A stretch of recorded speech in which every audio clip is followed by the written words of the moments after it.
नमस्कार. मी तुम्हाला शेतकरी मित्रांनो एक सांगू इच्छितो की आपण भरपूर जण काय करतो माहिती का?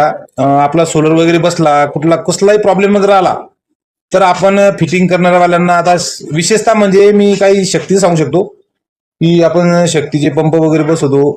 तर भरपूर शेतकऱ्यांना काहीतरी मनात डाऊट येतं आणि ते ओटीपी देत नाही. म्हणजे जे आपलं सोलर आहे जे ऑनलाईन करू देत नाहीत किंवा पॉलिसी वगैरे चालू करू देत नाही. तसंच बाकीच्या कंपन्यांचं बी तसंच करतो आपण, फोटो वगैरे काढू देत नाही. त्याने पोरं जे आपले इन्स्टॉलेशनला येतात ना, ते सोलर बसवल्यानंतर फोटो वगैरे काढतात. त्याचं इन्स्पेक्शन होतं. हे इन्स्पेक्शन प्रत्येक शेतकऱ्यानं करू दिलं पाहिजे. कारण इन्स्पेक्शन जर नाही झालं आपलं, तर कदाचित जर तुमचं काही नुकसान झालं सोलरचं, सोलर पॅनल डॅमेज झालं किंवा काही पडलं, झडलं, चोरी गेलं, जळालं, काही कुठली अडचण जर झालं, तर ते पॉलिसीमध्ये रिकव्हर होत नाही. कारण तुमचं इन्स्पेक्शनच कम्प्लीट झालेलं नसतं. तर तुम्हाला सर्वांना सूचना आहे की सोलर तुमचं इन्स्टॉलेशन वगैरे सर्व काही झालं, सर्व गोष्टी चांगल्या झाल्या ना, तर इन्स्पेक्शन नक्की करू द्या. कारण इन्स्पेक्शन झाल्यानं तुमचं पॉलिसी वगैरे जी आहे ती सोलरची चालू होते. कारण प्रत्येक